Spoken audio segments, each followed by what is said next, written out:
Hello, and welcome to Running the Table, the podcast where we run through everything on the table in the world of sports. And Tim, what time is it? What It's March, time is it? baby. Time It's for the madness. March. It's time to break We down finally and made it. predict the NCAA tournament, the big dance. I can't wait, Tim. I know you're ready to go. We have lots of games to go through, but before we get into it, there are still a few days to get your brackets in. So we are running back our ESPN tournament challenge at Running the Table. We'll have a link it. in that.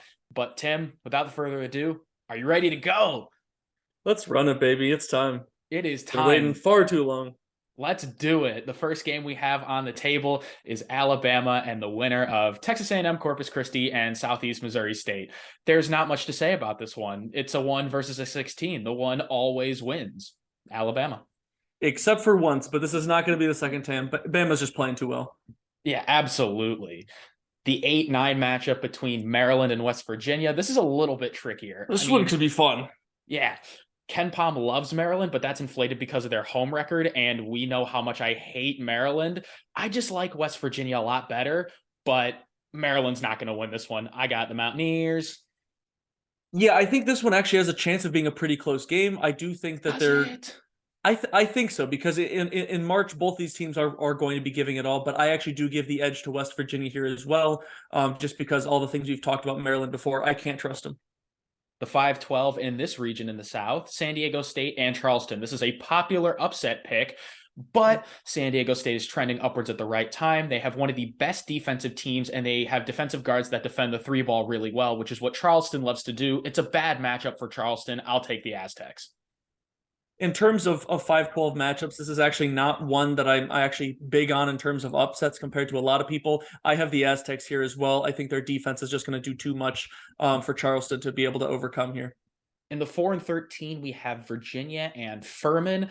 I actually like this one a little bit better in terms of upset watch because Virginia plays like the typical Tony Bennett team. They slow the pace, they shoot threes, they limit turnovers, and Furman is going to stick with them. They're led by their pair of senior guards, and they have the heart to pull off this upset. However, I like Virginia in this matchup. Hey, ring the alarms, baby. We got the first big upset of the bracket for me. I actually really love Furman in this matchup. Virginia's offense just comes to a screeching halt too much for me to like. And I think Furman has some of the weapons and capabilities to actually outshoot him in this game. I don't think it'll be a very high scoring game just because of the way Virginia plays, but I actually do give Furman the edge here. Wow, our first disagreement of the March Madness tournament in 2023. There will be so many. The first of many. Next, we have Creighton and NC State. I love Creighton, fellow Big East school. They have lots of talent. The starting guys have a build of the deep tournament team that we can see, and North Carolina State is really boom or bust from top to bottom. I like the Jays. I do too. I really just like the way that their team is made up with Kalkbrenner in the front court and the guards that they have surrounding them. I think that they're going to, in terms of a 6 seed, they're probably one of the stronger, if not strongest 6 seeds that I've ever seen in the tournament, just based on the up and down year they had with injuries and whatnot. So I've got the Jays here as well. In the 3-14, we have Baylor and UC Santa Barbara. With Baylor, their offense leads the way. Their defense isn't as good as it has been in seasons past, but they'll have enough firepower to overcome this Gauchos team. I agree. I think obviously Baylor had a pretty poor showing in their conference tournament, which obviously I did not necessarily see coming since I picked them to win it. But I think that they, learned a lot of things from those type of losses, and they'll come back. I don't think this matchup is very well suited for UC Santa Barbara, so I've got the Bears in this one too. Mizzou and Utah State. This is a really interesting matchup in the 7-10 because Utah State is actually favored as a 10 seed, which is a little weird because they flew mostly under the radar for most of the season. And then the odds came out and then Utah State was actually favored. It's a popular upset pick, but I rode with Mizzou in the SEC for a reason. I'm going to ride with them here simply because Des Moines Day run and shoot, Des Moines Day win, and Des Moines Hodge is going to lead them to victory. Yeah, my only problem is Des Moines, that I look at them, the less I like their defense. And I think I brought this up before, but I actually like Utah State with the way that their lineup runs and their three-point shooting. I actually have them here. I'm going with the favorites, even though they're the lower seed. I actually like Utah State going on to the next round. The 2-15 in the South, Arizona and Princeton. Princeton's just an underwhelming team that upset Yale in the Ivy League and got their way here. Arizona, we've talked about how good they are. Wildcats are moving on. Yeah, I've heard some random inklings here and there about Princeton, like Arizona's sometimes prone to a mess up. No, it's not here. Not in this matchup.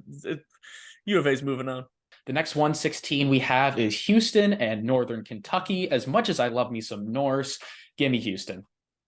Yeah, same here. It's going to be interesting to watch it with the injury to Marcus Sasser and see, what will happen to them going forward and how big of a role he will have and how healthy he can be. But this matchup is not going to be one that exposes that even if he's not playing. I've got Houston moving on. Yeah, that could be interesting in the later rounds, but for right now, we're just in the first round. Northern Kentucky is not going to be the team to be able to expose that. In the 8-9, we have Iowa and Auburn, which is a really disgusting This looks matchup. to be one of the more crazy matchups to watch in terms of you talk about storylines and the teams themselves. But this is a disgusting matchup because, quite frankly, you have two teams that just aren't very good. This is the same old Iowa team. But you do have one of the most electric, high-flying offenses in the league combined to face one of the most grinded-out, nasty teams in the league in Auburn. Auburn will fight with anybody. Bruce Pearl. Fran McCaffrey. Two of the those two coaches. If there is some sort of drama in that game, oh boy. But Tim, Iowa just seems like an accident waiting to happen, and on the road, they're not very good, especially shooting, which is their bread and butter, and this game is in Birmingham, so I have Auburn. That's a big thing that I pay attention to in this one. I don't know how well, Iowa's fans will travel, but this is played in Alabama. Auburn should be there in full force, their whole fan base. I like Auburn in this one just because of their scrappy nature. I think they're a pretty underrated 9 seed in my opinion. In the 5-12, we have Miami and Drake. And the big storyline is Miami big Norchad Omier going to be healthy. Because if he is, then Miami's going to roll Drake. If not, the Canes are in trouble because the Canes have 4 strong guards and they need that big. Norchad Omier averages 14 and 10 for the Canes. That's really big. That's a big role. And Drake is really liked as a Cinderella team around the country, but we rep the U here at Running the Table. Even if Norchad Omier is injured, I have the Canes. I'm less confident, but give me the U. Stop playing the Canes, man. I'm in a similar mindset. I think, I'll be honest, even if Omier plays, I think this will still be a pretty close game, just specifically because of some of the matchups. I struggle to see how Miami will deal with Tucker DeVries. I think he's, a pretty unicorn player in terms of college basketball and the way that he plays. I know obviously you don't want to hear that, but I do see why Drake is a very well-liked team, but the problem with Miami is no matter what you throw at them, they're still probably going to put 80 on you. So the thing is will you be able to outscore that given all the different matchups? So I've got the Canes here as well. Listen, if the Canes and Drake matches up, the 3 best players on the court still go to the Canes. I like Wong, Miller, and Pack better than DeVries anyway. They're not going to be able to stop him. Might be a little biased, but no, you shut. All right. Miami's good. In the 4-13, we have IU and Kent State. Indiana has the makings of a deep run. They have that good guard and big combo, but Kent State gives the more powerful teams all kinds of trouble throughout the season. They have a lot of big-time shot makers. They'll absolutely get after you on defense and force turnovers. They are clicking and hot at the right time. That is why I have the first major upset of the tournament. I'm picking Kent State to beat Indiana. This is a really, really popular 4-13 upset. And one of the things that's interesting to me is I've seen some people think that Kent State should win this game. And it's just based on the way their team is. I'll be honest. It's not a should. That's what I've heard. I've heard a lot of people say, I've heard some people think that they actually are the better team. And I actually don't believe that. I've seen in person that's what painful Indiana's, for you to say. Yes, no, but I've seen what Indiana can do firsthand. And believe it or not, I'm actually going to ride with the Hoosiers here in this one. I don't think that Kent State will have what it takes to keep up. The big question is can IU shooters surround Trayce Jackson-Davis? When they're shooting well, they're almost unstoppable, but if they can't shoot the 3-ball very well, they are exposable. But I have the Hoosiers moving on. In the 6-11, we have Mississippi State and Pitt against Iowa. The combined teams of Mississippi State and Pitt. Yeah, the winner of that game, of course. Yeah. It doesn't matter. I'm not taking either one in the playing game, no matter who wins at the time. We will know who wins when this comes out, but either way, I'm going to pick the Cyclones because they're a team that plays together and buys in, and they'll just lock it down defensively. Mississippi State can't shoot the ball, and Pitt just isn't that good. They're limping into the tournament. So either way, I like the Cyclones. Yeah, I'm not a fan of either of the play-in teams as well. I've got Iowa State in this one too. Neither one of those play-in teams got there because they're playing well at the right time, or so it seems. So I think that Iowa State, no matter who they come up against, they should be able to handle them. The 314, Xavier and Kennesaw State. Kennesaw State, this is a nice story from one win in 2020 to a tournament berth in 2023. It's a good story, but that's all they are. I got Xavier. Muskies. Ugh, that pains me to say. I hate Xavier. Yeah. I actually have seen Kennesaw State play just a little bit when they played IU in their non-conference schedule over the winter. They're definitely that, run and gun team of trying to shoot as much threes as possible, but Xavier's offense is simply just going to be too much to handle for them. They shoot the ball so well and just score from so many different ways. I don't think the Kennesaw State will be ready to handle that type of offense. So I got Xavier too.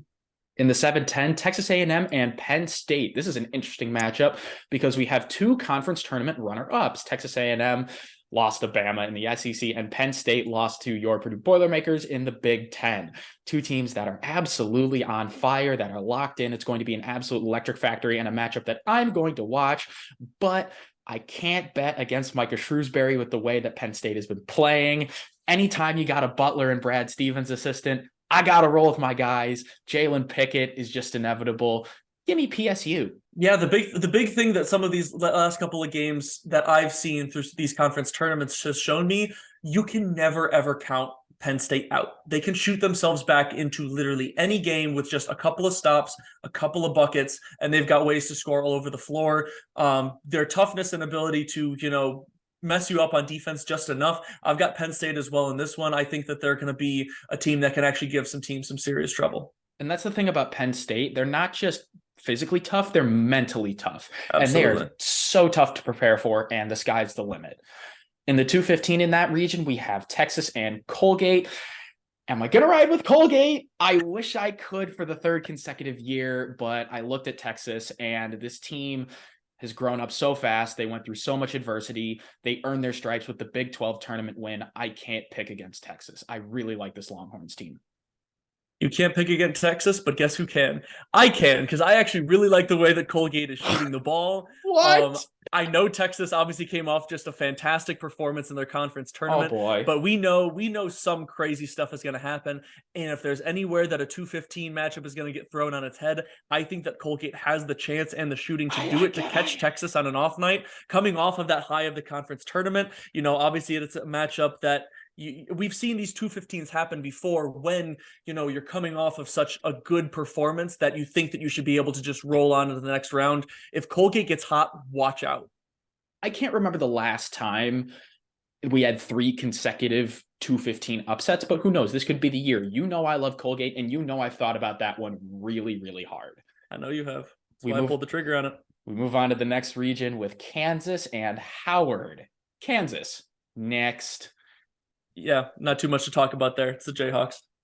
8-9 Arkansas and Illinois, which is, in my opinion, the most interesting 8-9 matchup. Arkansas is really boom or bust, but they've had a few injuries. There's lots of talent on this team, but they haven't played well recently. Illinois, they've also been really up and down. I'm not really sure what the expectations are for the Illini, but you can't count out the Muss Bus. Give me Razorbacks. Woo pig. Yeah, I like the coaching that Arkansas has here. And obviously we saw what the talent was able to do for them last year with the tournament run that they had. And obviously they have a lot of that same talent this year. Haven't been able to necessarily live up to expectations. But the thing that I don't like about Illinois is they've been on a major shooting slump lately. I think they've dropped from around 34% from a team to almost about 31% from 3. And outside of those two main scorers, and Meyer and Terrence Shannon Jr., I don't really like the team around him, so I think that Arkansas is going to be able to come out with this one. In the 5-12 in this region, we have St. Mary's and VCU. St. Mary's has a fantastic defense, but a really slow offense. And Virginia Commonwealth, they force turnovers and are very aggressive on defense. I think that's super speed you up, super mess you up. I think that slow pace is going to work against St. Mary's in this game. And if you can play at VCU's pace, it's going to be dangerous. I like VCU. Yeah, this one is going to be really interesting because I think it all depends on who gets the chokehold on the game script. If you play the way that St. Mary's would like to play, I don't see any way that VCU is going to be able to trip them up enough. But if you let VCU get going and start getting those turnovers and getting out in transition, trying to get buckets that way, then VCU will probably have the hand in this one. But I like the combination of shooting and defense that I see out of St. Mary's and some of the experience that they've had this year with getting tested throughout the year. I actually think St. Mary's will be able to edge this one out. In the 4-13, UConn and Iona, this is the battle of the coaches. Danny Hurley against Slick Rick. Slick Rick, it's just when you thought you could get rid of him. It's his last ride, though, probably coming to St. John's or maybe Georgetown. It's going to be fun seeing him in the Big East, but he's got one more tournament at Iona. But this UConn team is just, they have really good numbers on both offense and defense. They're a well-rounded team. I think they can make a run. As much as I love Slick Rick and Iona, give me UConn. I like the story of Iona, but I don't think this matchup poses well for UConn, especially with their ability to dominate the boards with Sonogo down there in the middle. I don't think there's too much that Iona is going to be able to do to stop them. So I've got UConn as well. In the play-in game between Arizona State and Nevada, the winner of that goes and plays TCU. And not only do I like Nevada to win the play-in game, I like them to beat TCU, because although TCU is an older lineup that runs pretty deep, they're atrocious offensively. They have some scratch head losses, and they lost Eddie Lampkin to the transfer portal. So overall, give me Nevada. Believe it or not, I actually have the exact same opinion as you. Not only do I like Nevada in this play-in game, but I'm sort of in the same boat where I'm not a fan of the way that TCU has sort of rounded out the season, and especially like you talk about with the transfer portal. I'm not a fan of, first of all, when the transfer portal starts opening up for this upcoming year. I don't think we should be dealing with it yet, but that's sort of another story on its own. I don't like the transfer portal period because of what it's done to my school. We have you definitely have some personal opinions. Tim, we have 4 official transfers and 2 more unofficial. So Butler doesn't really have a team right now, but that's just my personal opinion on the transfer portal. But either way, I don't like with the way the TCU looks right now, and I think Nevada absolutely has the team to be able to shock some people as an 11 seed. So I've got them moving on here as well. In the 3-14, we have Gonzaga and Grand Canyon.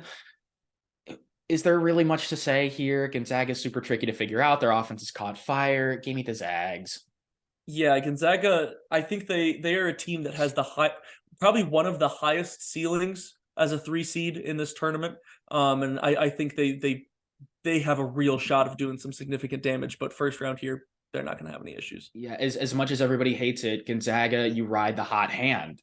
In the 7-10, you got Northwestern and Boise State. Northwestern, they got those good defensive guards. They run their offensive sets. They won't beat themselves. And how about that boy, Bowie Barnheiser? He's a dog. Don't know him, but he's really good. ESPN's got to work on their write-ups for some of these matchups. Bowie Barnheiser is an absolute disrespect to both Boo Buie and Brooks Barnheiser. So, but I like Northwestern in this one. I think that their guards are going to be able to sort of impose their will a bit. I like the experience that they have, and talk about a team that's motivated. Only the second time that they've made it here to the NCAA tournament. I like their ability to hold down the fort and move on to the next round. I do too, Tim. I do too. And ESPN, fix yo shit. In the 2-15, we got UCLA and UNC Asheville. I've heard UNC Asheville as the 15-2 of this tournament. Drew Pember's a stud, but let's be real. No, UCLA is still a very deep team without Jalen Clark, and they love to slow down the pace of the game. They have a very experienced squad. There's not much to think about. The loss of Jalen Clark certainly hurts UCLA, and it puts definitely a bit of a hole in their roster. But once again, this is not going to be the round that causes them any issues because of it. So UCLA moves on here. In the final region, we have the 1-16, Purdue versus the winner of Texas Southern and Fairleigh Dickinson. And Tim, how much would you hate me if I predicted Purdue to lose here? Honestly, it probably wouldn't faze me because literally every single thing, I'm not sure if I know a single person or single analyst that has Purdue going past the second round. So I'm used to all the disrespect coming into this tournament. Yeah, that's a little disrespectful. It's Purdue. It's Purdue to win. But yeah, I mean, Purdue won't have any problems in this one. Neither one of these teams will have the ability to defend the unique style of offense that Purdue plays. So it's a 116. It doesn't need much explanation. But the 8-9, on the other hand, kind of does, because Memphis and Florida Atlantic, that's going to be a toss-up. Got two very exciting teams. Memphis, obviously, coming off that win against Houston, and Florida Atlantic. Talk about riding the hot hand. Yeah, they got 31 wins this season. I really like FAU, though. You have to ride the hot hand. They're solid. They're deep. They have lots of different rotations that they could throw at you, and advanced metrics love them. Florida Atlantic, you talk about the riding the hot hand. They obviously having 31 wins is incredible. A lot of people talk about, Memphis's performance against Houston, and everybody thinks Memphis will be the team to knock down Purdue with some of that experience that they have, especially at the guards. They have some incredible, they have some incredibly experienced and old guards in their backcourt. But one of the things that I actually like, I like FAU. And doing some research on that team, I didn't realize that they were led in scoring by guard John L. Davis, who I actually had the ability to play against in high school when he played at Gary. I believe he played at 21st Century, I believe. So I thought that was pretty neat. And I really like the makeup of their team. And you talk about the hot hand. I've got them moving on. That's pretty key. That is cool. The 5-12 that everybody's paying attention to, Duke and Oral Roberts. My God, did Oral Roberts get screwed? I wish these two teams didn't have to play each other in the first round, because any other 5-12, I probably would pick Oral Roberts. I will pick Oral Roberts because this team might be better than the 21 squad that made that miracle run. Max Asmus still here. Their offense is unreal. And yes, I understand Duke is playing at the right time. And believe it or not, they're a popular pick to exit out of this region. Yeah. But the buck stops in the first round. Give me Oral Roberts. Yeah, the problem for me is not only how well Duke's playing, but the fact that you're coming up against Roach on defense for Max Asmus.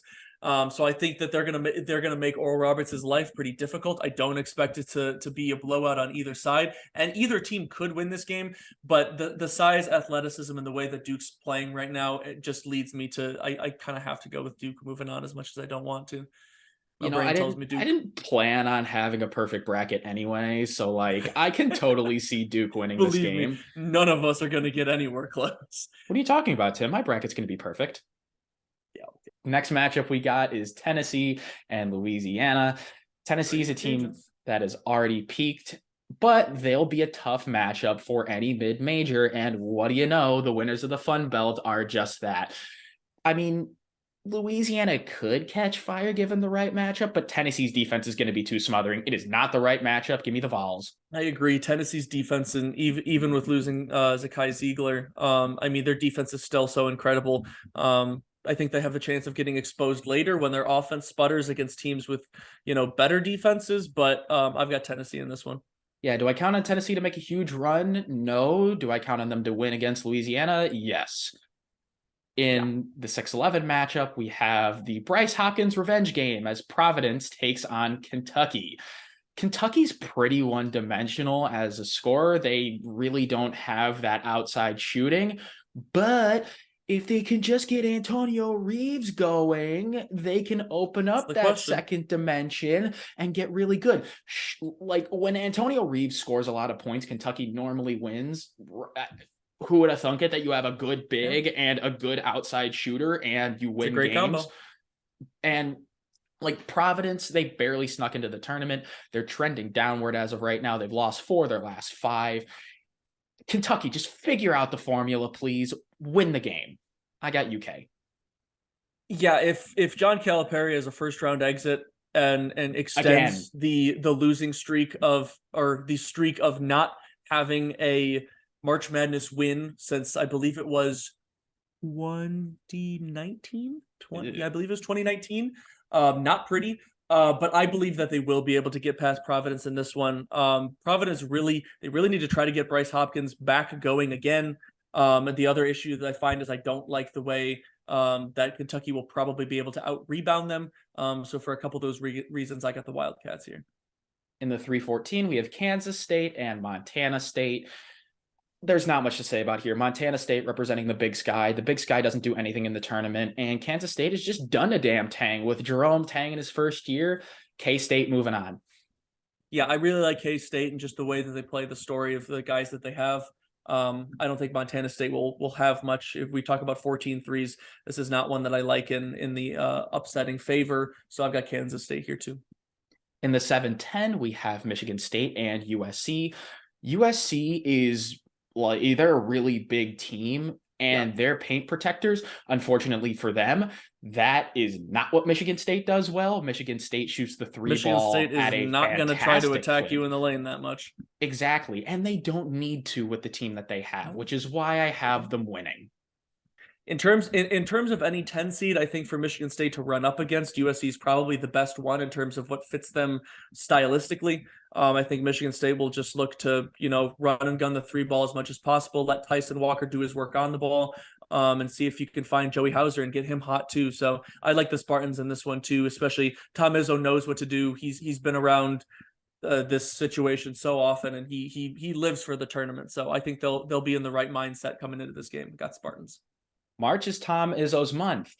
And last but certainly not least, you have the 2-15, Marquette and Vermont. Marquette seems unstoppable offensively. They won the Big East. You cannot run with them. And Vermont, they're here.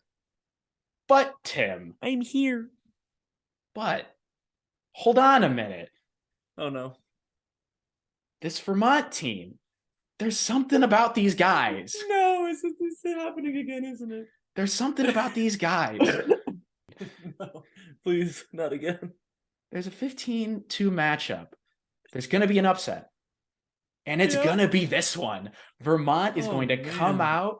They're going to be high intensity. They're going to get after Marquette on defense. They're going to punch him in the mouth, and Marquette ain't going to be ready for what the Catamounts got for them.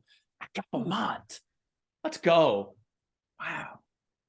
I mean, I figured it had to happen at some point, and how's that for a we're rounding out the last matchups here. So I was wondering if you were going to see the shots fired, but that's quite a pick.